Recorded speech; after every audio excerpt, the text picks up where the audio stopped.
Good morning. Wow, look at this room. Sorry for the technological difficulties that we're having here, but I think we're ready to go. How many of you are not in my class? Wow, that's nice. How many of you are in my class? Okay. Well, I am Dr. Brian Metcalf, and accompanying me is Dr. Marlo Davis. Hi. We're going to talk to Phil Zimbardo today.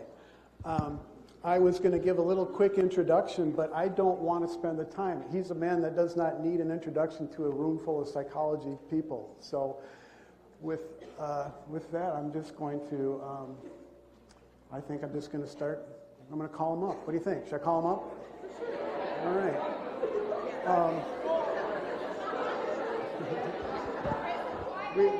We are. He's gonna. The idea is that he'll talk story with you for a little bit, and then I've got a few students with some questions that I've selected, and so I'll call them up, and if they're willing to come up and read their question, I'll have them do that. Otherwise, I'll read their question, and we'll see how many of these questions we can get through. So let's try this out and see if we can get them on the phone. Let me turn this down first.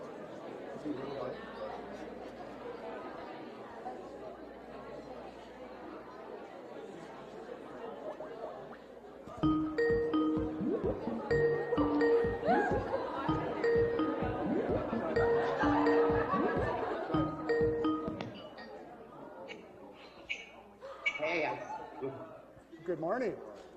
Good morning. It's you appear to be at home, so it's about 8:30 in the morning your time, isn't it? Okay, you can see me. I can see you. Can you see some of us? I can see all of you. I just put on my Z shirt. Okay, we're ready. So I've introduced you, so I'm going to just turn it right over to you.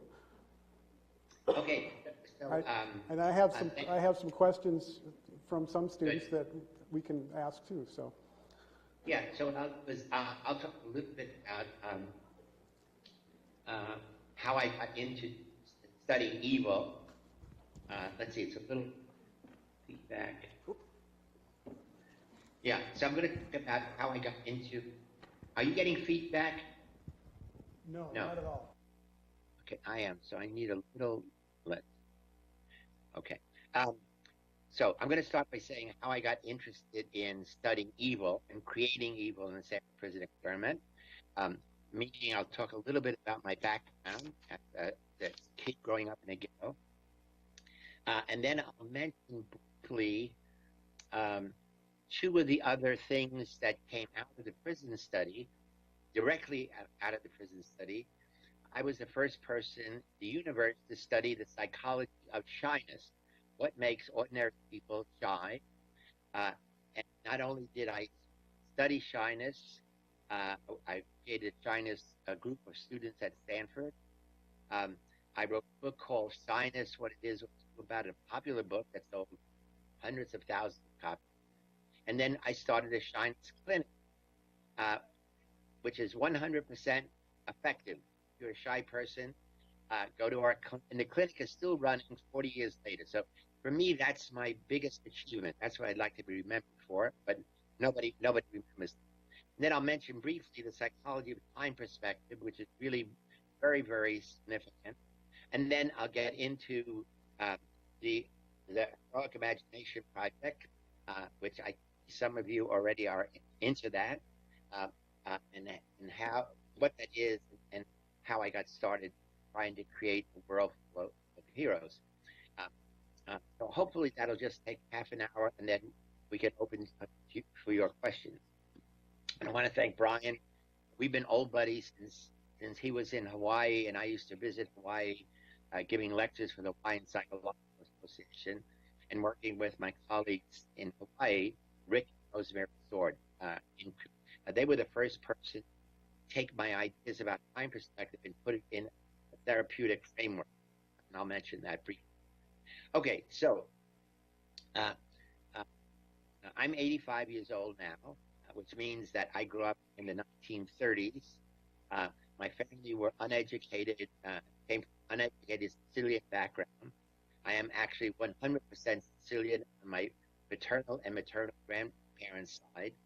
Uh, and as a side, um, I go to Sicily every year for the past 16 years.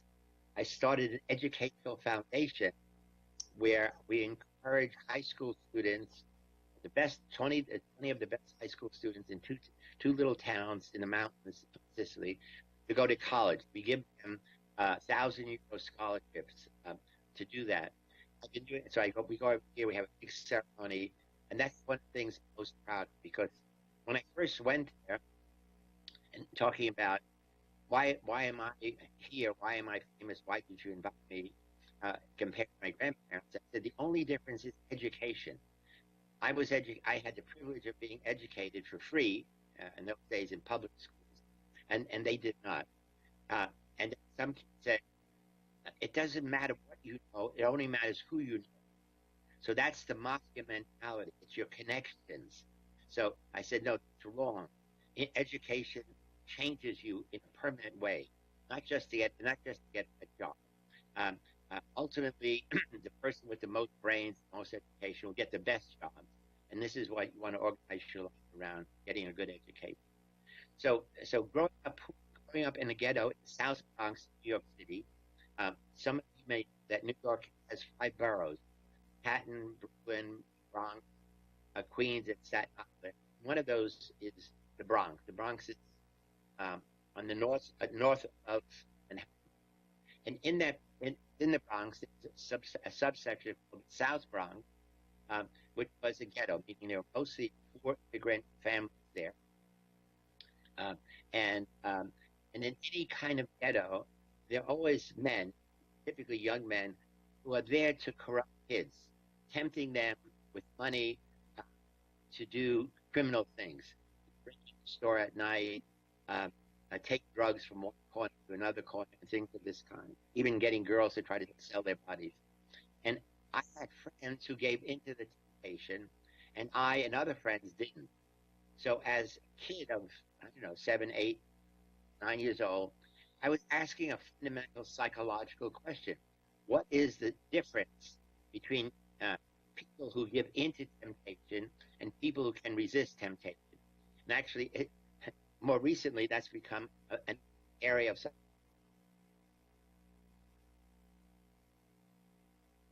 the late 1930s. Uh, and so it was really about evil. I mean, so these guys were really evil, trying to corrupt kids for money. And the money was enormous. It would be $10 you would get for doing something really simple. Of course, if you got caught, you went to juvenile jail. Um, but $10, I mean, any kind of job you had, delivering newspapers or magazines, you could get $1 a week. Here's $10. So it was a really big temptation. But again, the curiosity is, why do people give into temptation? Why do people resist? So, in sense, the argument was it really depends on your family environment. If you have a loving, caring mother, and she has a moral compass, she says this is good, this is good. These boys are dangerous. These boys are okay to be with, and she makes it explicit. Now, in those days, most kids didn't have fathers. The fathers were not. I did. Other kids did. So I focused really on the power that mothers had to shape the kid's background. So here is a kind of situational variable, which I began to think more and more about how good people could be corrupted by being put in a bad situation, by growing up in the South Bronx, growing up poor, by being impoverished, by not having a father at home to set a role model for boys. And so in 1971, so I should mention my education. I went to PS 52, went to PS 25 was elementary school, PS 52 was junior high school. Then I went to Stuyvesant High School and Monroe High School.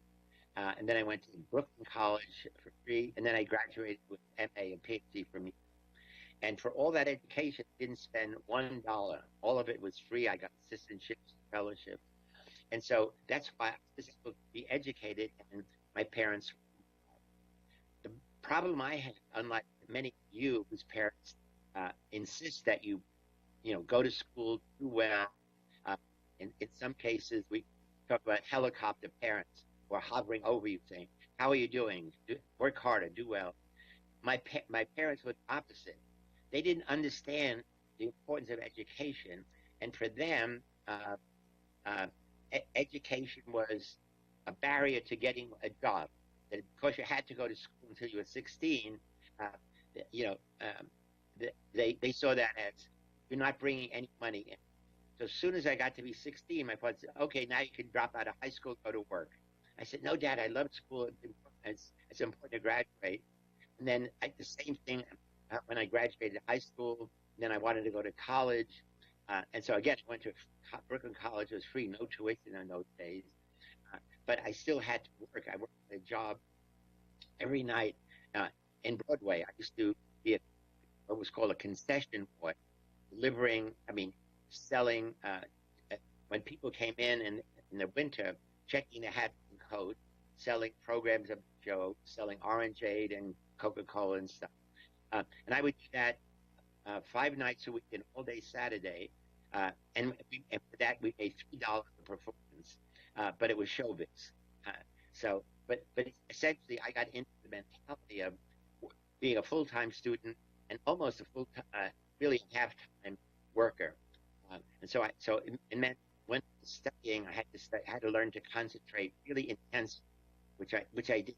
It was a skill that I still use to get a lot done in this period of time. So again, it was fighting my father, and finally he said, "I give up, because obviously you don't like to work. You're lazy." I'm breaking my balls and working out all these jobs, trying to be a top student. I actually graduated summa cum laude with a straight A average with one exception. I got a C in introductory psychology. I was excited to take psychology. Here I was a kid psychologist when I was 10 years old, and in 1950, psychology was boring. It was rats running dry mazes, studying memory, and students sitting in front of memory drums, learning nonsense syllables. I said, that's nonsense. Why would anybody want to study why people study nonsense syllables rather than study how you learn information that you can use in your life? And also, it was the first time I had multiple choice tests. And my problem was I had really a photographic memory. I would say the answer to this question is A, if it was what you said in class, on this day, or it's B, was what's in the textbook on page 427. You can't answer two things. I would get it wrong. So I quit psych. Forget it. Psych is boring. I hate it. I switched to sociology and anthropology, which I became a major in both. And it wasn't until my senior year that I had a friend who's Jerry Platt, who said he was a psych major, and he said, I have to take experimental psych, and we have to do experiments with a partner. And I know you're a hard worker, do me a favor, be my partner. I said, no, I hate psych. He said, this is better, this is different. And so I became a partner in experimental psych, and I loved it. Oh my God, this is what we were doing experiments each week, replicating classical studies in memory and perception. And I said, oh my God, this is for me. Problem was, now I'm a senior, and I've only had one course, one prior course. So I had to take a whole major in 2 terms in order to be able to apply to graduate school. And fortunately, I did, and I got in.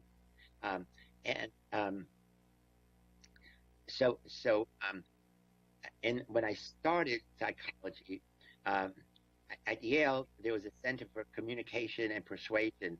So I started being interested first in attitude change, social influence. And Leon Festinger came to visit, gave a lecture on cognitive dissonance. That his theory that he developed in 1957. And I got really excited about this because it made non-obvious predictions about many, many things. And so I actually did my PhD dissertation comparing prediction from dissonance theory versus social judgment theory, dissonance one. Um, and then I also started doing research on the psychology of affiliation. I was influenced by Stanley Schachter, who's the first one to study, you know, under what conditions people want to join groups, under what conditions they want to be alone. Um, and so I'm studying attitude change, dissonance theory, and social affiliation. So I always was studying many different things at the same time because I was in all the things I was interested in. I always said, let's do an experiment, let's study it, rather than just let's read about it. So I started studying those different three different areas. When I got to Stanford, I realized I had to do something new and different because now I'm with these, the most famous psychologists in the world, Amos Tversky, Al Bandura, Gordon Bauer,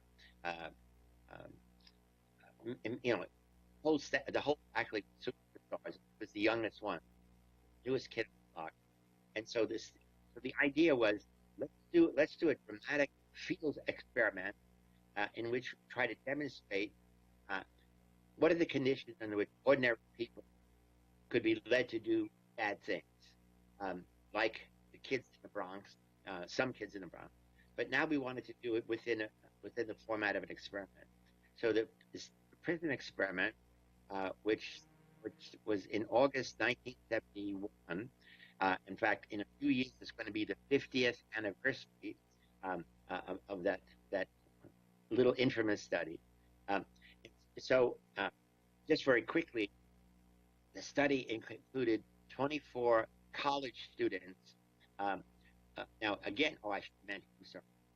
My high school classmate was a guy named Stanley Milgram, who in the 1960s did the first research on obedience to authority. What are the conditions under which somebody would violate their moral conscience?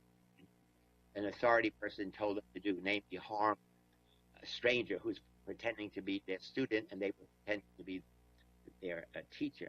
But in Milgram's study, if you remember, the participants were men, ages 20 to 50, and there was one group of women who behaved the same as men. But I wanted bright, intelligent college students who could think on their own. And so we advertised for college students, and it was in the summer of 1971, and students had just finished summer school at Stanford or Cal, Berkeley. And so I knew, and the school didn't start till Labor Day in those times. So I knew everybody had 3 weeks. So we put an ad in the paper. We got many people applied, 71. We gave personality tests, clinical interviews. We picked 24, most normal, most healthy. And then what made it an experiment is we randomly assigned half to be guards, half to be prisoners. And then the experiment began. We created a simulation of a prison. We did many. We had the real Palo Alto, which is where Stanford is, a police department arresting students who are going to be in the prison role, bring them to a real jail, put them in a real cell, do fingerprinting, photographing, to simulate what it feels like to be a real prisoner. And then we brought them to our basement in the psychology department. Okay, I won't go through more. Hopefully you've seen the movie. Is now a Hollywood movie, which is 90% accurate. I was a consultant on it, which came out at Sundance Film Festival 3 years ago. And also there's the documentary I made called The Stanford Prison Experiment. But what happened, surprisingly, in a very short time, the guards, nobody wanted to be a guard because students, this is this era of the Vietnam War, when students were protesting war, and in many cases, the administration called the police onto the campus to stop student protests. And in many cases, the police and students had physical confrontation. The students hated the police, by extension, and hated being a prison guard. But half of them had to. But within one day, the experiment became a prison run by psychologists for various reasons. I won't go through all the details, but the guards began to become more and more cruel, creatively evil, sadistic, humiliating the prisoners, raiding the prisoners. in the worst way imaginable. In fact, in 2004, many of you may know that American prison guards in Iraq, in a prison called Abu Ghraib, did the same exact thing as our students did in the Stanford prison experiment. In fact, I was an expert witness for one of those guards who tried to get his sentence reduced from 15 years, 4 years, saying that he was a victim of the situation that the military created for him. In any event, after 36 hours, the first prisoner had an emotional breakdown and had to be released. And then each day thereafter, another prisoner had emotional breakdown, meaning crying, screaming, out of control. And in 5 days, he had to release 5 prisoners. And at that point, I said, we got to end the experiment. It's really out of control. There was another, some of you might ask a question later about the person who made me come to my senses to realize that the situation had changed me.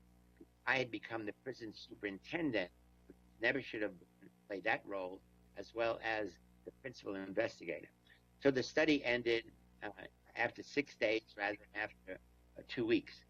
Now, I should mention that we spent a whole day, because given the intensity of the experience for the prisoners and guards, we had all the guards come in, for 12 guards and prisoners. Guards worked 8-hour shifts, prisoners lived 24/7 in this house. And we spent 2 hours with all the prisoners, 2 hours with all the guards, and then 2 hours with all the prisoners and guards. And I said, this is a time of moral re-education. All did bad things, including me. We really have to own up to, confess to, and come to grips with. And also it means we should all be aware of how we are all vulnerable to the power of a situation, in this case, a bad situation. So after I did the study, I wrote a few articles for psychological journals. But to be honest, it was not a big deal. It was an interesting demonstration. So with the Milgram study, the obedience study, and Milgram and Zimbardo, it's like one, two.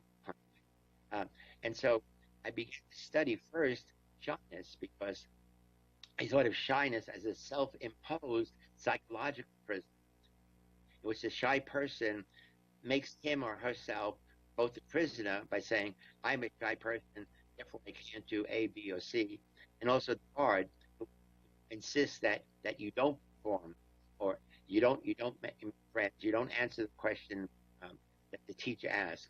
And so I began to study shyness and develop the shyness inventory, as I said.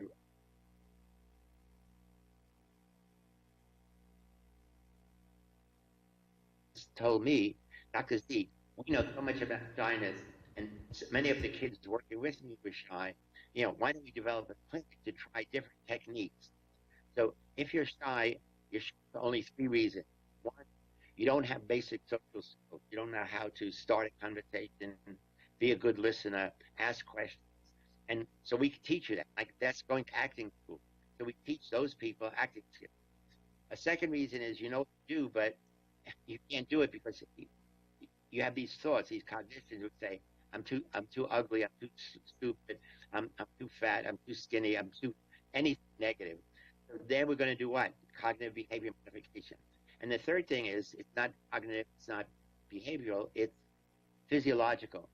You blush, you get excited, you can't breathe. And so for those people, we teach you relaxation techniques. So for each person who comes to our clinic, we determine with questionnaires, where is your shyness coming from? Is it social action? Is it cognitive? Is it physiological? And then we can change each of those dimensions, or all 3. So when I say we're 100% effective, it's the only kind of treatment that zone in immediately on what is your problem and how we can undo it. Now, we don't do anything like Freudian theory, which is, where did your shyness come from? Were you shy as a child? The focus is, you're a college student. We want to know, why are you shy? What does shyness prevent you from doing that you'd like to do? And let's just undo that. As I said, for me, that was the most important thing I did. And I wrote this book, Shyness, What It Is, What to Do About It, which half the book was what we knew about shyness, not very much, and then different techniques to reduce it. The other thing, in the prison study, I began to study afterwards psychology of time perspective, how we all divide our experiences into time zones, past, present, future are the big ones, but essentially in the prison study, there were no clocks, there were no windows, so we all began to lose track of time. So it was almost as if a guard shift of 8 hours would soon feel like a day, and when one guard shift left, the next guard shift came. It was almost like another day. Um, and because so many things were happening in this study all the time, for me, time got really distorted. Um, and so I began to study, the psychology of time perspective. I developed a scale, the Zimbardo Time Perspective Inventory, ZTPI, which I developed with a graduate student of mine, John Boyd, and we published it. And it's the most reliable and valid measure of time perspective. It's now used around the world. And in fact, you go to, so first you can read the book, The Time Paradox. And I'll mention briefly why I use that title. But if you go to the website, www, I think it's thetimeparadox.com or .org, you can take the scale. It's 56 items, and then it's automatically scored. And then it gives you your scores for all the profiles. Are you past positive or past negative? Are you present hedonistic or present fatalistic? Are you future-oriented, etc.? Then it puts you on a graph with what I think is ideal. Then, so you can see where your scores are less than ideal, where your scores are too high or too low. So I'm encouraging you to do that as an exercise. So again, I started doing research on time perspective. We actually have a conference every 2 years. Hang on, I got shit.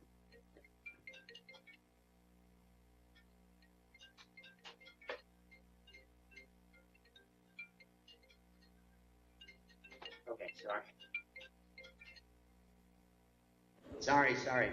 Okay, so let me check that. Speak on. Okay, so I'm sorry. So in fact, now there are several hundred researchers around the world that are studying different aspects of time perspective in business, in therapy, in self-enhancement. And we actually have an international time perspective conference every 2 years around the world. We've done it for the past 8 years, and in 2 years we're going to meet in Cologne, Germany. We met in Portugal, in Poland, in Copenhagen, in France, and so we all meet together. So I'm the grandfather of these young researchers, and so essentially, I'm saying we understand how easy it is for good people to turn evil when you put them in a negative situation, and then the question is, what happens if you can put people in a positive situation? Is it possible to create heroes? Is it possible for an ordinary person to become a hero? And I gave a talk at the TED conference in 2007. The talk was called The Psychology of Evil, about the prison study Abu Ghraib. But I ended with a question to the audience. Do you think it's possible for an ordinary person to be inspired and also trained to become what we're going to call an everyday hero? Not political, military, not religious, but an ordinary person who is willing to stand up, speak out, and take action to make the world better in some way. And so people in that audience, was it Ted? Ted, is a centerpiece for ideas around the world. And in fact, you can sign up to get a TED talk every day for free on. But many people in the audience came up afterwards, like Al Gore, Robin Williams, and others, said, "Oh, you really should. You should do it because it's really exciting. Start a foundation." Some of them gave me money to get a lawyer. So I started the Heroic Imagination Project in 2010 in San Francisco. I call it Heroic Imagination because it starts in the mind to think I could be a hero. Now, we got to get away from, traditional heroes or classic heroes like Martin Luther King and Nelson Mandela, Mother Teresa. whose whole life is organized around heroism. We want ordinary people, like each student in this room. We want you to say at any time you are willing to step to help another student in need. Um, uh, to be active bystander rather than a passive bystander. So what I did is I created a foundation. I got friends to join me, and then what we started to do is I started making lessons in social psychology and cognitive psychology. Each lesson is like 3 to 4 hours long, with videos, provocative questions, interaction between the teacher and the student. Uh, and students are arranged in pairs. So when the teacher asks a question, it's one or the other pair answered. We try to pair up a boy and girl in a team. Uh, and so one lesson is how to become an active upstander rather than a bystander, how to develop a growth mindset rather than a fixed mindset, how to challenge stereotypes, discrimination, to understand and accept others who are different than you. And now I'm about to start developing a new lesson on creating eco-heroes, young people around the world who are promoting conservation and sustainability. So that's coming up in the next year. So that's where we're at now. The last thing is, in addition to schools license a lesson for a small amount of money, like $1,000 for 3 years each lesson. But then I or one of my teammates go and we train a group of teachers in that school how to deliver the lesson. And they pay a small fee for the training. I'm invited to talk around the world. So wherever I go, I say, here's what I'm going to talk about. If you're interested, I will do a workshop. So our program now is in 18 different countries where I did training of people in Budapest, Hungary, and all over Poland, in Sicily, in Tehran, in Porto, Portugal, and many other places. So 18 different countries, and we've reached up to now 70,000 students. So this is the thing I'm really most proud of. And we have a very small board of directors. We have very small income, trying to get sponsors and people to support us so that we can have our program be more widespread. The main thing we're moving now is trying to get corporations involved. But most corporations break the training programs in human relations, and ideally we would like a corporation sponsor a school, like a corporation near your school to sponsor your school. Your school wouldn't pay a fee at all. They would pay us the fee, and you would get all of our lessons for free. So with that, I'm ready for questions about anything that I said or things I should have said but didn't. All right, great. Can you hear me? Yes, great. Okay, yeah. So if I stay here. All right, first I want to just quickly introduce a couple of people to you. Sitting next to me here is my colleague, Dr. Marlo Davis, and we saw you at the Hero Roundtable last spring. So funny quick story for everybody behind us here. We also were at your training before WPA in Long Beach in 2016, one year before we both wound up here, before we both applied and wound up here. We were in that small room with you doing training, and we didn't know each other, and here we are. So we're best friends now. So thanks to you, we almost met there. We're standing next to each other in the group photo, and so here we are, both doing heroic training. A couple other people I want to quick introduce to you. I got where'd you go, Emily? This is Emily Delge. She sent you. We sent you an email about her story about a year ago.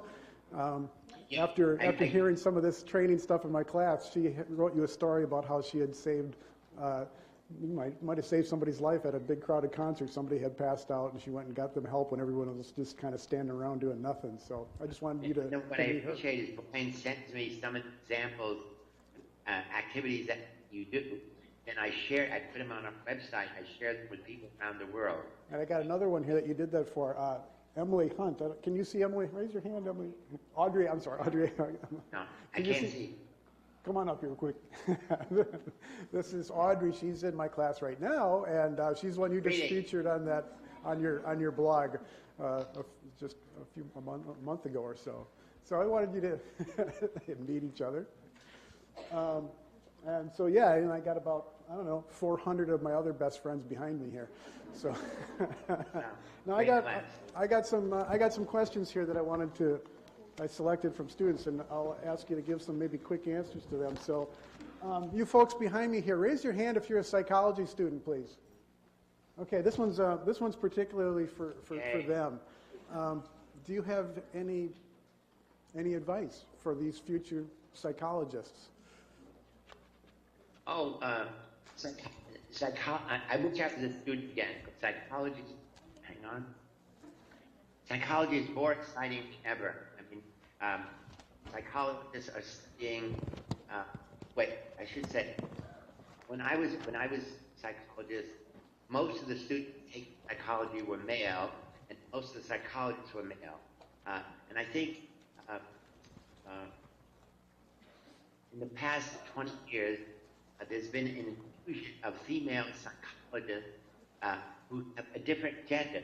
So essentially, it's not only positive or positive psychology. It's focusing on mental health rather than mental illness. It's focusing on conflict resolution rather than aggression. So psychology is changing in important positive ways. Mostly, I think, it was the contribution of female psychologists.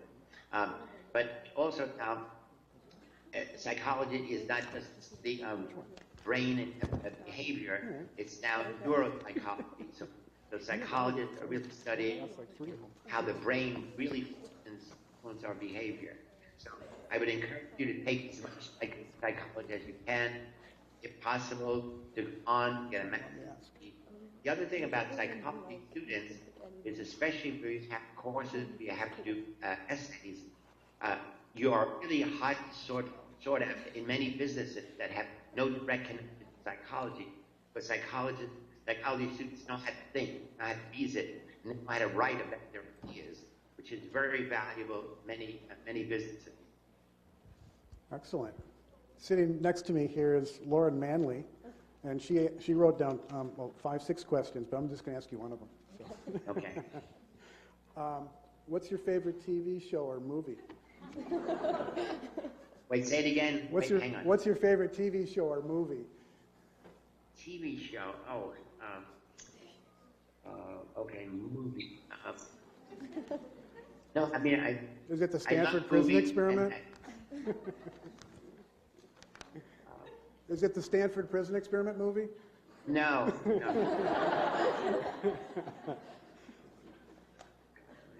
I don't know why I'm blocking. I'll think about it.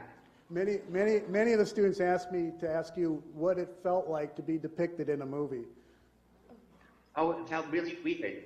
No, what was weird is especially when I was on set, and then, I'm seeing the actor who played me was really a handsome guy. This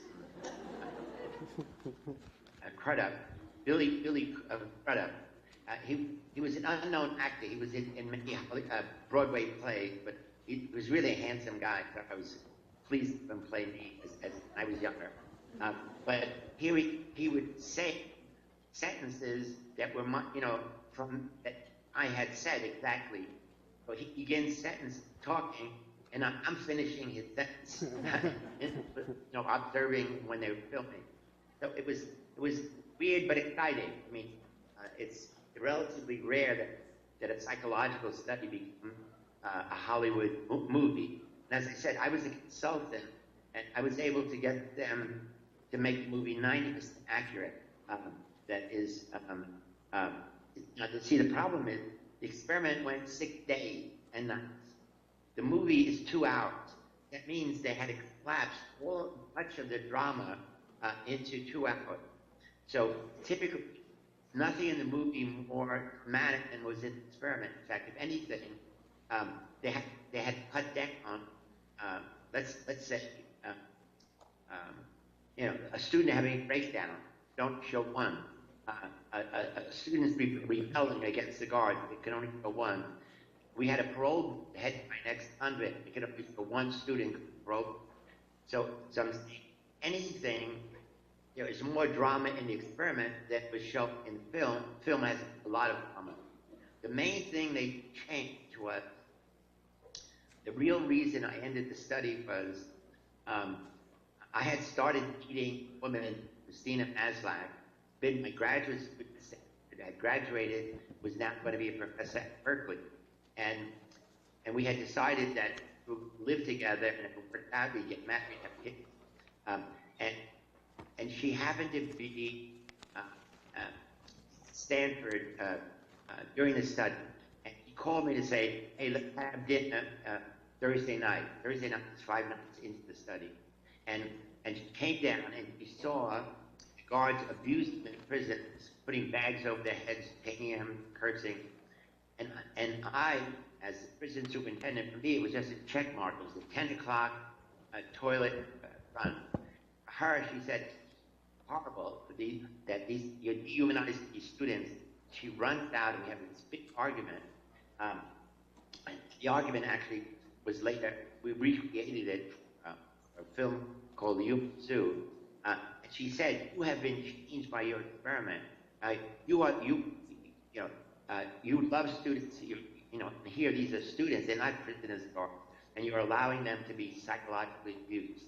And then I'm still saying, no, the power of the situation is so important. And then she said, if this is the real you, I don't think I want to continue my romantic relationship with you. And so that was the heroic thing. She said, I'm willing to give up a romantic relationship if you don't come to your senses. Now, he never said you should end the study. He said, come to your senses. At that moment, I said, you're right. And I said, I'm going to end it tomorrow, Friday. Now, in the movie, the director said, the moment I say you're right, I'm going to end the study, the movie's over. That it builds up and it pressure. So what he does, he has an argument, but then she leaves. I go down to the basement, I turn on the TV, I'm watching last 10 minutes of the movie, all of which actually happened, which is the guards doing the worst abuses of the prisoners for 10 minutes, including having the prisoners simulate sodomy. And so then I come in and say, stop, experiment over, we're terminating it, it's out of control. So that's the only major change in the movie, and it was only because the director said, I want to have a really dramatic ending, which, in terms of cinematic values. Okay. We got time for you guys, unfortunately, for one more question. So this one's from Dina Warner. Where are you? Dina Warner. Are you here somewhere? Anyway, this question is, who are your heroes and have they changed over time? Yeah, when I was a kid, it was really more sport heroes. I was interested. I was a good athlete when I was young. Unfortunately, now I have arthritis and I can barely walk, so I feel terrible about